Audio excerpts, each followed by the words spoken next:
बाळासाहेबांच्या तमाम शिवसैनिकांना तुमच्या ह्या अनिश गाढवेचा, बाळासाहेबांच्या लहानशा शिवसैनिकाचा आणि शिवसेनेच्या प्रवक्त्याचा मानाचा जय महाराष्ट्र. ज्या दिवसाची आपण सारे आतुरतेने वाट पाहत होतो, विशेषतः ठाणे लोकसभा मतदारसंघ, तो दिवस काल आला.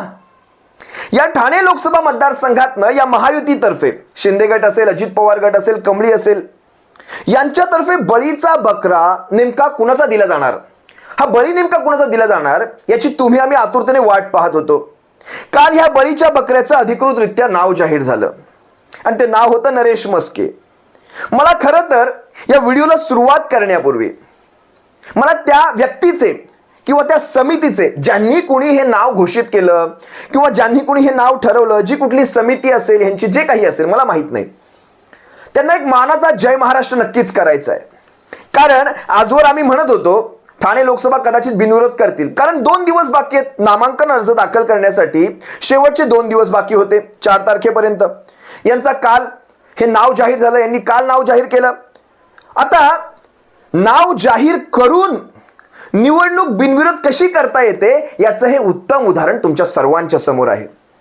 कारण नरेश म्हस्केंचं नाव जाहीर करणं ठाणे लोकसभेसाठी, कारण एवढे दिवस थांबले, आम्ही विचार करतोय काहीतरी झंगडगुत्ता घेऊन येतील, काहीतरी सस्पेन्स घेऊन येतील, काहीतरी मोठं बिगशॉट नाव घेऊन येतील. समजते ना मला काय म्हणायचंय? पण तसं काहीच घडलं नाही. खोदा पहाड काय म्हणतात ते, खोदा पहाड वगैरे आपण ती म्हण वापरतो ना. नरेश म्हस्केंचं नाव जाहीर करून यांनी ही निवडणूक शिवसेनेसाठी बिनविरोधच होऊ दिली.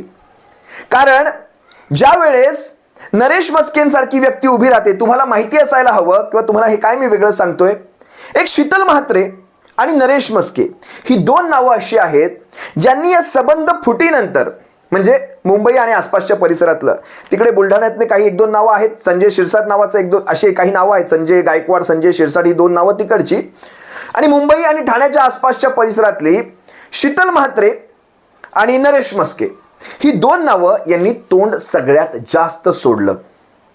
म्हणजे ज्यांच्या ताटात खाल्लं ते मला ते शब्द काढायचे नाहीयेत, पण ज्यांच्या ताटात खाल्लं त्या ताटातल्या अन्नाची किंमत तरी, त्या अन्नाच्या किमतीला तरी, त्या अन्नातल्या मिठाला तरी जागायला पाहिजे होतं.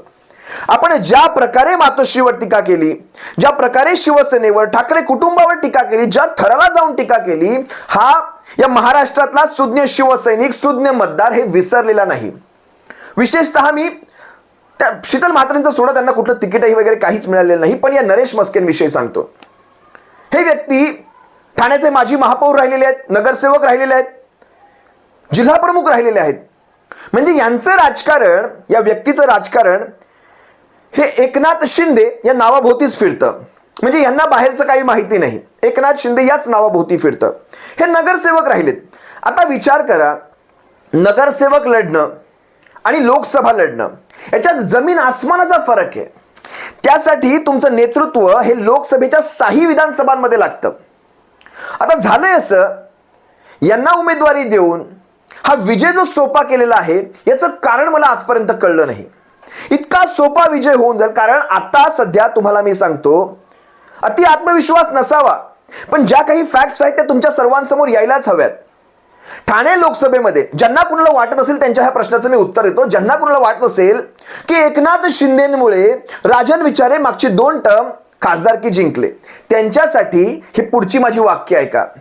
राजन विचारे ज्यावेळेस नगर परिषद होती त्यावेळेस सभागृह नेते होते, ज्यावेळेस ठाण्यामध्ये महानगरपालिका नव्हती तेव्हाही होते. ते नगरसेवक राहिले आहेत कित्येक टर्म, ते महापौर राहिलेले आहेत ठाण्याचे, ते आमदार राहिलेले आहेत आणि ते खासदार राहिले आहेत. म्हणजे प्रशासनाचा त्यांना पुरेपूर अनुभव आहे. ते काही पहिल्यांदा निवडणूक लढवत नाहीयेत, त्याच्या अगोदरही त्यांनी अनेक निवडणुका लढलेल्या आहेत. आता दुसरी गोष्ट लक्षात घ्या, ज्या खासदार राजन विचारेंविषयी तुम्हाला वाटतं एकनाथ शिंदेच्या जीवावर निवडून आले, त्याच खासदार राजन विचारेंना सगळ्यात कमी लीड हा एकनाथ शिंदेच्या विधानसभेतून मिळायचा. म्हणजे याचा अर्थ एकनाथ शिंदेंनी खासदार राजन विचारेंसाठी किती काम केलं असेल याचा हा पुरावा आहे, ढळढळीत पुरावा आहे.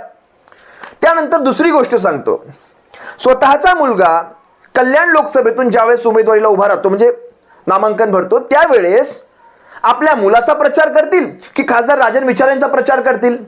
लक्षात घ्या, गोष्टीतला फरक लक्षात घ्या. ठाण्यातली संबंध निवडणूक यंत्रणा ज्याला आपण एक्सपर्ट टीम म्हणतो, ती सबंध निवडणूक यंत्रणा या महानुभावाने एकनाथ शिंदेंनी कामाला लावली कल्याणमध्ये. आपल्या मुलाच्या प्रचारामध्ये म्हणजे सारे वॉर रूम असतील, सारी इंटेलिजन्स टीम असेल, सारेच्या सारे ह्यांनी कामाला लावले कल्याणमध्ये. आणि एकदा नाही, जवळपास 2 वेळा झालं. 2014लाही तेच, 2019लाही तेच. म्हणजे सबंध ज्या यंत्रणेने ठाण्यात काम करायचं असतं ती यंत्रणा काम करत होती कल्याणमध्ये.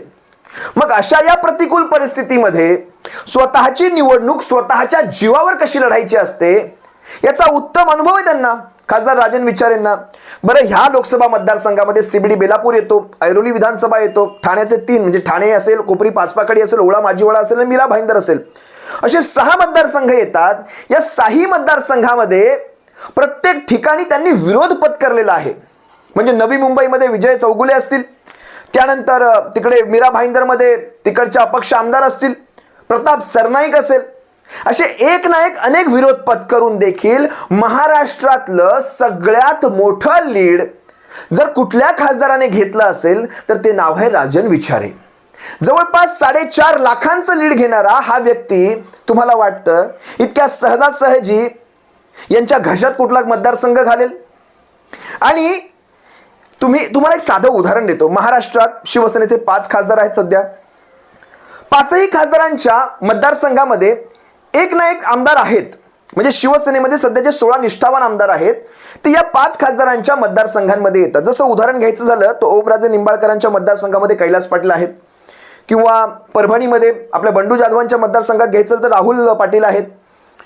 खाली दक्षिणेमध्ये, दक्षिण महाराष्ट्रामध्ये पाहायला गेलं तर, कोकणामध्ये पाहायला गेलं तर आपले भास्कर साहेब असतील, वैभव नाईक असतील, किंवा राजन साळवी असतील, विनायक राऊत साहेबांच्या मतदारसंघामध्ये आहेत. असे एक उदाहरण द्यायचं झालं तर, पण खासदार राजन विचारेंच्या मतदारसंघामध्ये तुम्हाला एकही आमदार दिसणार नाही. 6च्या 6 आमदारांपैकी जवळपास 3 आमदार भारतीय जनता पक्षाचे, 4था अपक्ष पण त्यांच्याच तालमीतला गीता जैन भाईंदरच्या, म्हणजे 4 भारतीय जनता पक्षाचे आणि 2 आमदार हे शिंदे टोळीचे. म्हणजे अशा परिस्थितीत कुछ तो बात होगी बंदे में, जे निष्ठेसोबत कायम उभे राहिले, कुछ तो बात होगी वो बंदे में, त्यांनी अशा या बंडाच्या काळामध्ये उद्धव साहेबांची, पक्षप्रमुखांची, पर्यायाने शिवसेनेची साथ सोडली नाही. कुछ तो बात होगी बंदे में. कुठला काहीतरी अनुभव आहे त्यांच्याकडे. दिघे साहेबांचे पट्टे शिष्य आहेत ते.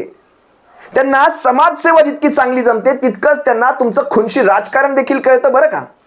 त्यामुळे हे असले उमेदवार तुम्हाला शेवटी काय आहे, तुमच्याकडे उमेदवार भेटेना, शेवटी बळी तर द्यायचा आहे. ती जागा भारतीय जनता पक्ष पण शेवटी तितका इच्छुक नव्हता घेण्यासाठी. कारण तुम्हाला एक हा ट्रेंड किती कळालाय मला माहित नाही, पण भारतीय जनता पक्षाने शिवसेनेच्या ज्या 23-24 जागा आहेत, ज्या जागेवर शिवसेना लढते, मशालीच्या चिन्हावर लढते शिवसेना, या मशाल चिन्हाच्या विरोधात भारतीय जनता पक्षाने फक्त 4 जागा अशा आहेत जिथे थेट लढत स्वीकारलेली आहे.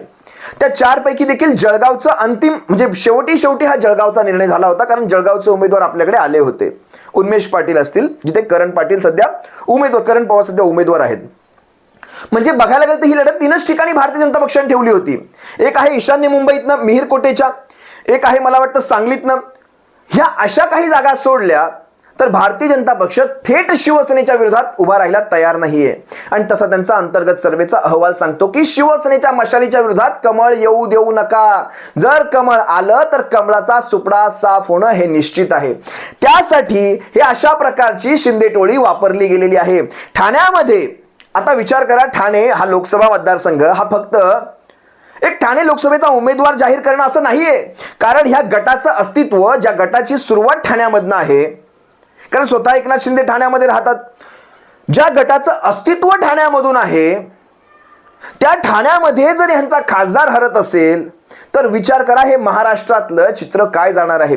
ह्यांनी याचा किती विचार केलाय मला माहित नाही, पण यावेळेस जे कॅल्क्युलेशन्स सांगतात, कारण मागच्या वेळेस खासदार राजन विचारे साहेबांची जे विद्यमान खासदार आहेत त्यांची लीड 4.5 लाख मतांची होती. त्यांना मला वाटतं जवळपास 7.5 लाखांच्या पुढून मतदान झालं होतं. आणि दुसऱ्या नंबरच्या उमेदवाराला आनंद परांजपेंना, जे सध्या अजित पवारांच्या सोबत आहेत, त्यांना 3.5 लाखांच्या आसपास मतदान झालं होतं. पण त्यावेळेस काँग्रेसचं मतदान देखील त्यांच्यामध्ये मिक्स होतं. आता काँग्रेस सोबत आहे, राष्ट्रवादी काँग्रेस सोबत आहे, स्वतः शिवसेना आहे, संभाजी ब्रिगेड आहे, आम आदमी पक्ष आहे, आणि राजनराजे यांचा धर्मराज्य पक्ष देखील शिवसेनेच्या सोबत आहे. ही अशा प्रकारची मोठ बांधल्यानंतर हा ठाण्यातल्या लीडचा आकडा, मी मतदानाचा आकडा म्हणतच नाही, त्यांना किती मतदान होणार, मी लीड कितीची असणार हे सांगतोय. या लीडचा आकडा जो मागच्या वेळेस 4.5 लाखांचा होता तो यावेळेस वाढून जवळपास 5 ते 5.5 लाखांपर्यंत आणि जास्तीत जास्त 6 लाखांपर्यंत देखील जाऊ शकतो.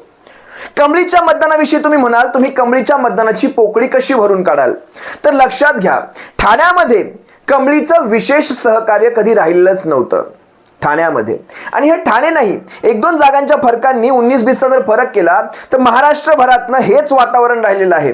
कायम अपक्ष उभे करायचे आणि कायम स्वतःची मतं अपक्षांच्या घशात घालायची, जिथे जिथे शिवसेनेचे अधिकृत उमेदवार उभे असायचे, आणि स्वतःचं मतदान दुसरीकडे फिरवायचं. जास्तीत जास्त शिवसेनेचे उमेदवार कसे पडतील याच्याकडे यांचं लक्ष केंद्रित असायचं. आता नरेश मस्केंविषयी जर सांगायचं झालं तर नरेश मस्केंना ठाण्याच्या बाहेर ओळख नाही, ठाण्याच्या बाहेर कोणीही ओळखत नाही. म्हणजे ठाणे शहर म्हणतो बरं, ठाणे लोकसभा म्हणत नाहीये मी, ठाणे शहराच्या बाहेर त्यांना कोणीही ओळखत नाही. आता राहिला मीरा भाईंदर किंवा नवी मुंबईचा प्रदेश, तर या नरेश मस्केंच्या मार्गामध्ये आडवे येणारे कोण कोण असणार आहेत माहिती आहे तुम्हाला? जर ह्याची तुम्हाला एक थोडक्यात झलक देतो.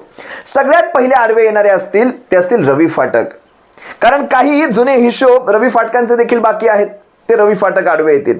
आता हे जुने हिशोब काय आहेत ते एकदा वेगळ्या व्हिडिओमध्ये मी तुम्हाला सर्वांच्या समोर घेऊन येईल. रवी फाटक. दुसरं नाव असेल प्रताप सरनाईक, मी एका वेगळ्या व्हिडिओमध्ये यांची देखील कारणं 1, 2, 3, 4 अशा क्रमाने तुमच्या सर्वांसमोर घेऊन येईल. संजय केळकर, त्यानंतर चौथं नाव असेल विजय चौगुले, त्यानंतर 5वं नाव असेल गणेश नाईक, संजीव नाईक, आणि 6वं नाव असेल महाराष्ट्र नवनिर्माण सेनेचे अविनाश जाधव देखील असतील. ही इतकी माणसं ह्या व्यक्तीला कधीही फेवर करत नव्हती, कधीही नाही. मग आता या एवढ्या व्यक्तींचा, एवढ्या महानुभावांचा विरोध पत्करून हे नरेश मस्के, ज्यांची ठाण्याच्या बाहेर ओळख नाही, ते कशा प्रकारे आपलं डिपॉझिट वाचवतील, आता एवढंच मला पाहायचंय. ठाण्यामधून धर्मवीर दिघे साहेबांच्या ठाण्यामधून, बाळासाहेबांच्या ठाण्यामधून, शिवसेनेच्या ठाण्याच्या बालेकिल्ल्यामधून ज्यावेळेस राजनजी विचारे साहेबांच्या विरोधात अशा प्रकारचा उमेदवार देऊन स्वतःचं नाक निवडणुकीच्या अगोदरच कापून घेण्याचा हा जो पराक्रम केलेला आहे, त्याबद्दल मला एक त्रिवार धन्यवाद द्यायचा आणि एक मानाचा जय महाराष्ट्र नक्की करायचा आहे. तुर्तास तुम्हा सर्वांची रजा घेतो. जे जे काही घडेल ते तुम्हा सर्वांच्या समोर मी घेऊन यायचा प्रयत्न करेल. पण लक्षात घ्या, सध्या तरी मला ही परिस्थिती पाहता, जे आकडेवारी मी घेऊन आलेलो आहे ते आकडेवारी पाहता ठाण्याचा विजय हा आताच झालेला आहे आणि आपण तो घोषित देखील केलेला आहे. त्या दिवशी ठाण्याच्या त्या उमेदवाराचे, म्हणजे आपल्या राजनजी विचारेंच्या उमेदवारी अर्ज दाखल करण्याच्या त्या रॅलीमध्ये हजारो ठाणेकर जे सहभागी झाले, भर 44-45 डिग्रीच्या तापमानामध्ये, तिथेच तीच रॅली आम्ही विजय रॅली म्हणून संबोधतो. तुर्तास इथेच थांबतो. तुम्हा सर्वांची रजा घेतो. सप्रेम जय महाराष्ट्र. बाळासाहेबांच्या शिवसैनिकांनो, काळजी घ्या.